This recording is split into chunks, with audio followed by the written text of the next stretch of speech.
말씀 두 절인데요. 10절 말씀을 다시 한번 읽어보겠습니다. 시작. 내 뼈를 찌르는 칼같이 내 대적이 나를 비방하여 늘 내게 말하기를 내 하나님이 어디 있느냐 하도다 그랬어요. 이 시편 기자는 자신의 고통을 마치 뼈를 찌르는 칼과 같다라고 표현했습니다. 즉, 이 칼이 바로 뭐예요? 여기에 보니까 나를 비방하는 것, 나를 비방하는 게 칼이 뼈를 찌른 것 같다는 거예요. 비방이. 근데 우리는 무심결에 남들은 막 비방해야 안 해요? 비방하잖아요. 비방하면 속이 후련해요, 안 후련해요? 속이 후련해. 그러니까 비방한다고. 아이 누구 내가 턱 쏴줬어. 그냥 속이 다 후련하다 그러잖아. 근데 그 사람은 그 상처가 평생 남습니다. 그리고 그 사람은 나를 평생 원한을 갖고 있어요. 그러니까 내가 순간적인 그 수련함 때문에 다른 사람을 평생 원수로 만들지 마라 이거예요.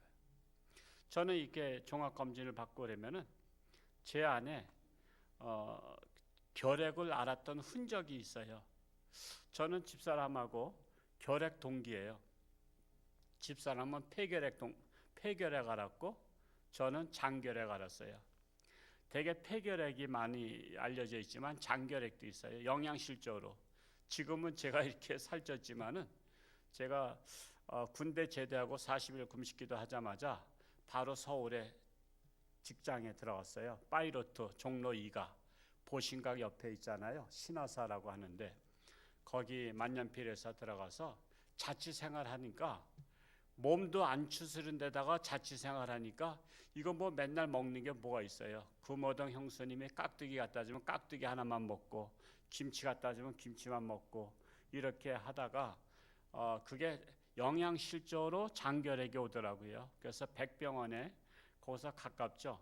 백병원까지 늘 약을 타러 가면 한 움큼씩 매일 먹었어요. 매일 가래를 많이 뱉고 이렇게 했었는데 그 당시에 집사람은 폐결핵으로다가 고생했더라고.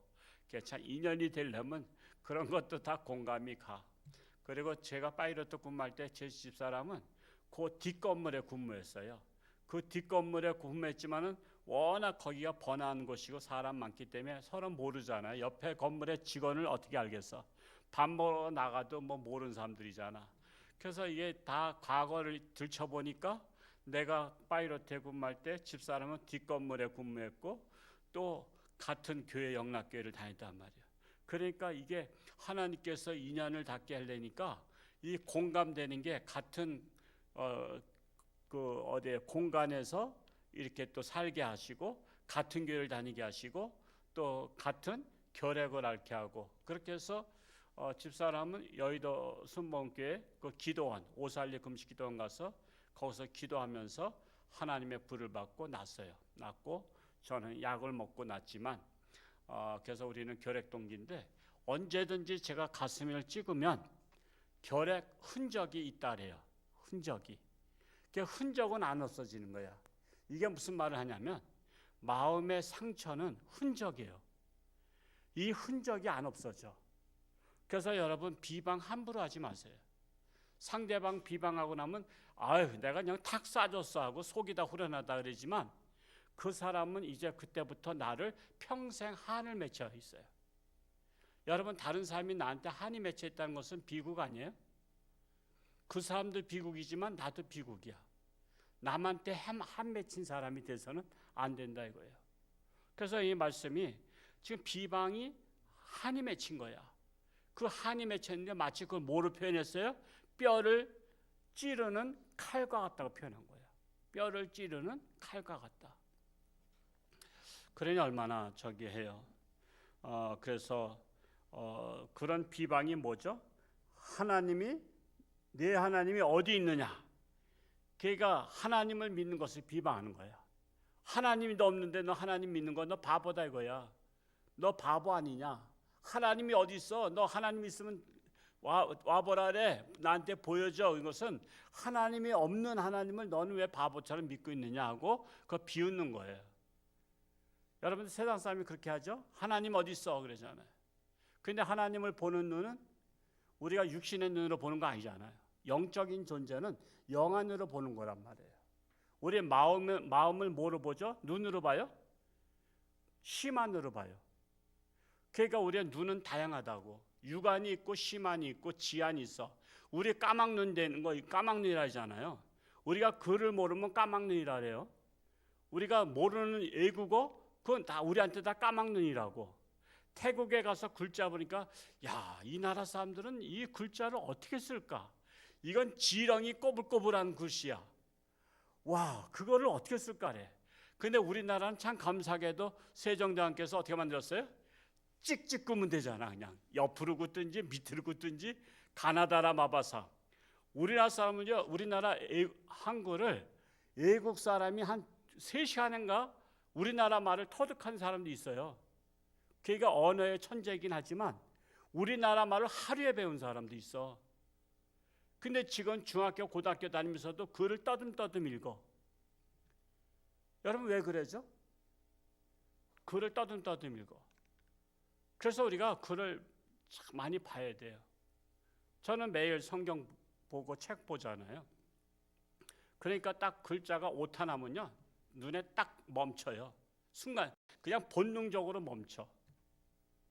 그래서 우리가 글을 많이 봐야 되는 거예요. 그리고 또 아이들이 글을 읽을 때 떠듬떠듬 읽어. 그냥 뭐냐면 말이 정확하질 않아. 그래서 우리가 크게 읽어버려서 해야 돼요. 아무도 없을 때 너 소리내서 읽어라. 소리내서. 여러분 소리는 상대방에게 의사를 전달하는 정확한 표현을 해야 돼요. 말을 얼버무리면 안 되잖아. 그래서 따박따박 읽는 것을 소리내야 돼요. 저는 그걸 얼마나 노력했는지 몰라요. 제가 혀가 조금 짧아요. 그래서 자꾸만 친구들이 대대대 한다고 저 초등학교 때 놀렸어요. 그러니까 내가 놀리니까 의식을 하게 되잖아. 그러니까 내가 이걸 어떻게 하지? 고칠 수 있는 방법은 뭐야? 그래서 내가 말을 정확하게 하려고 글을 읽을 때마다 아무도 없을 땐 제가 큰 소리다 읽었어. 천천히 읽었어. 천천히 읽으면서 발음을 정확하게 하려고 읽었어. 그런데도 워낙 혀가 제가 자르다 재봤더니 0.5mm가 짧아. 그래서 제가 안 되는 말들이 있어.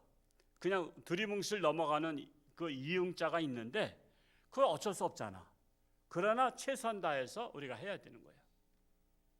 그래서 우리가 정말 하나님이 어디 있냐 이런 사람은 사실 무식한 사람이야. 그 사람은 하나님을 뭐로 보여달라는 거야? 육신의 눈으로. 근데 육신의 눈으로 안 보이는 세계가 더 많다는 거. 이 세상에는요 보이는 세상보다 안 보이는 세상이 98%인가 몇 프로인가 된다 그래요. 제가 옛날에 읽은 거라 정확한 숫자는 모르겠는데 여러분 안 보이는 게 더 많아. 눈으로 보이는 건 별로 없어요. 우리가 이 공기는 눈으로 보여 안 보여? 안 보이잖아. 그렇다고 공기가 없나? 그러니까 여러분 하나님 봐서하는 사람한테 너 공기 좀 나한테 보여줘. 산소 좀 보여줘. 수소 좀 보여줘. 탄소 좀 보여줘. 그걸 어떻게 보여줄 거야? 그거는 육신의 눈으로 보는 게 아니잖아. 그러니까 하나님이 어디 있냐 이렇게 나한테 보여달라 이 사람은 아유 이 사람도 무식한 사람이구나. 그냥 무식하다고 또 말하면 또 그 사람이 또 평생 한이 맺히니까 그냥 속으로만 얘기하고 이런 사람 불쌍한 사람이다 이렇게 생각하면 틀림없어요. 11절 말씀을 읽어볼까요? 시작. 내 영혼아 내가 어찌하여 낙심하며 어찌하여 내 속에서 불안해하는가. 너는 하나님께 소망을 두라. 나는 그가 나타나 도우심으로 말미암아 내 하나님을 여전히 찬송하리로다. 우리는 비방을 받을 때 낙심하게 돼요. 낙심하게 되고 불안해해요. 그러나 하나님을 진짜 믿는다면 하나님이 어디 있느냐 하는 자들을 불쌍히 여기는 마음을 가져야 돼요. 사실은 불쌍히 여겨야 돼요. 마치 하루 강아지 범 무서운 줄 모르고 껍질대는 사람들과 같은 거잖아요. 불쌍한 거예요. 그래서 오직 너는 하나님께 소망을 두라 합니다. 세상 사람들이 나를 초라하게 보고 우습게 여겨도요 나는 하나님의 자녀라는 자부심이 있어야 돼요. 초라하게 보고 우습게 여긴다고 해서 열등감에 빠질 필요 전혀 없어.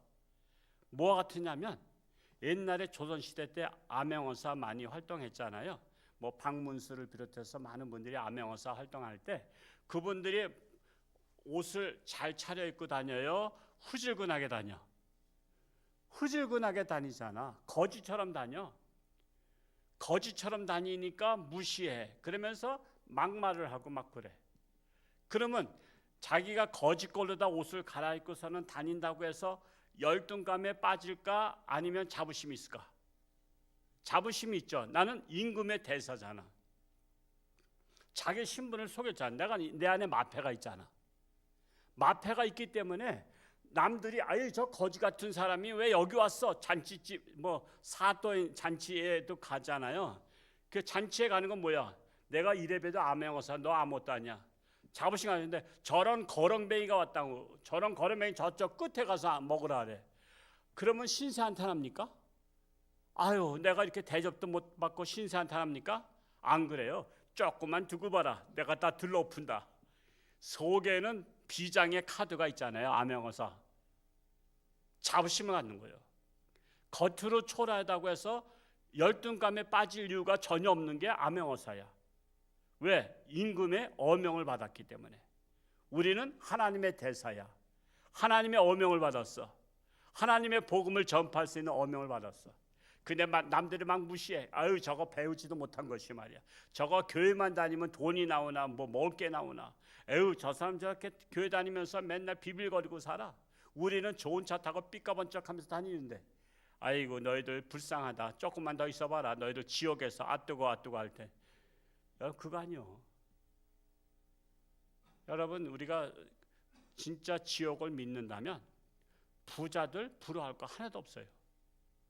얼마 있으면 죽을 사람인데 누가 돈 많다고 해외 간다고 막 좋아해. 근데 그 비행기가 떨어졌어. 좋아 안 좋아? 내가 탔다면 얼마나 저기 했겠어. 그런 일들이 에피소드가 많아요. 어떤 사람은 차가 막혀가지고 비행기를 놓쳤는데 1시간 후인가 그 비행기가 추락했다는 뉴스가 나와. 내가 안 놓쳤으면 어떻게 됐어? 같이 죽었어. 실제로 제가 그 서울에 신림교회에 있을 때 제가 교육전사 할 때 우리 교사했던 분의 형제들이 다 죽었어요. 옛날에 목포인가 거기서 한번 산에 추락한 거 있었죠. 목포인가 거기에 산에 추락했어. 그런데 그 가족이 다 여행을 가기로 했는데 휴가를 가기로 했는데 우리 신림교회 다니는 그 집안은 예배 드리고 따로 간다고 뒤쫓아간다고 예배 드리고 가기로 했고 그분들은 예배 빠지고 교회를 다닌 분들이야. 근데 휴가는 뭐 예배도 빠져도 돼. 뭐 휴가 가는 건데 왜냐하면 토요일날 주일날 이렇게 끼면은 시간을 많이 벌잖아.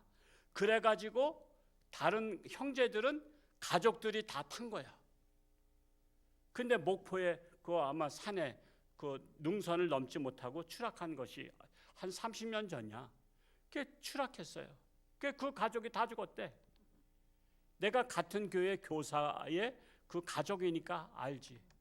그러니까 충격을 받은 거야. 사람 앞일은 몰라. 여러분 비행기 타고 다닌다고 좋은 것도 아니야. 자전거 타고 다니도 더 좋을 수가 있어. 우리가 걸어 다니는 게 더 좋을 수 있어. 걸어 다니는 거. 아무나 걸어 다녀요? 건강해야 걸어 다니지. 건강하지 못하면 걸어 다니지도 못해. 그냥 두 다리 튼튼하게 준 것도 감사합니다. 해야 되는 거예요. 그래서 우리는 전혀 기죽을 필요 없다. 자부심을 갖는 거예요. 자부심.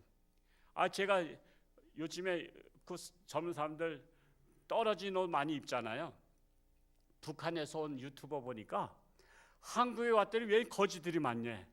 무릎팡 떨어졌지, 엉덩이 떨어졌지, 왜 이렇게 청바지들이 다 떨어진 것을 입고 다닌다고 한국에 이렇게 거지들이 많으냐 그랬는데 여러분 그 애들이 떨어진 거 입는다고 창피해? 안 창피해? 전혀 창피하지 않아요. 그게 비싸대 또 그 바지가. 일부러 떨어뜨린데 막 그냥 찢어가지고. 만약에 제가 그 바지 한번 입고 나왔어. 그러면 내가 불쌍해? 안 불쌍해? 목사님 패션 멋있어요 그런 거 아니야. 뭐 안 그러겠지만 내가 그런 바지 한번 입어보고 싶어. 나는 그런 거 싫어. 원래는 나는 반듯한 거, 그냥 떨어졌으면 꼬매야 돼. 내 손에다 다 꼬매. 나는 그렇게 반듯한 걸 좋아하지만 만약에 내가 그런 청바지 입고 야유회 갈 때 나갔다 그러면은 목사님 불쌍하다, 아유 바지 하나 사줘야 되겠다, 그러지 않아. 목사님도 친세대와 같이 젊은 사람들과 공감하는 옷을 입었네요 하고 젊은이들이 더 좋아할 거야. 내가 그런 옷 입는다고 불쌍한 것도 아니고 창피한 것도 아니야. 왜? 나는 나로서 자부심이 있기 때문에. 그래서 우리 하나님의 자녀들은 자부심이 있어야 돼. 내가 못 산다고 불쌍한 게 아니야. 열등감 빠질 게 아니야. 제가 우리 동기 노회장 목사님들한테 그래 단톡방이 있는데 가끔 가다가 쌀이 떨어졌다 그래요. 제가 쌀이 떨어져서 제가 먹을 게 없어서 산삼이나 캐먹고 장례삼이나 캐먹고 더덕이나 캐먹고 있다 그래. 그러면 날 불쌍히 여길까 안 불쌍해 여길까? 물론 제가 농담하는 거 다 알긴 알아요. 우리 동기 목사님들이, 노회장님들이. 그러면 아이고 홍천 노회장님 그 쌀이라도 좀 갖다 줘야 되겠다. 그래서 청주에 있는 우리 그 서충성 목사님, 그건 사형제간 목사님인데 그 목사님이 우리 교회 이렇게 여럿이 방문할 때 쌀 1kg짜리 가져왔어. 1kg짜리도 있더라고. 슈퍼에서 1kg를 이렇게 비닐에다 포장한 거. 그러니까 목사님 쌀 떨어졌다며? 그래서 나 쌀 가져왔어. 아주 웃어 죽겠는 거야. 쌀 1kg짜리도 이런 것도 있구나. 그래서 내가 감사하다고 내가 잘 받긴 했는데 그런 거야. 내가 쌀 1kg 줬다고 해서 내가 섭섭한 것도 아니야. 왜? 내가 못 먹고 사는 사람도 아니잖아. 그러니까 우리는 자부심을 갖고 살라 이거야. 자부심을 갖고 정말 낙심하지 말고 하나님께 소망을 두라 이거야. 그러면서 하나님을 찬양하자 이겁니다.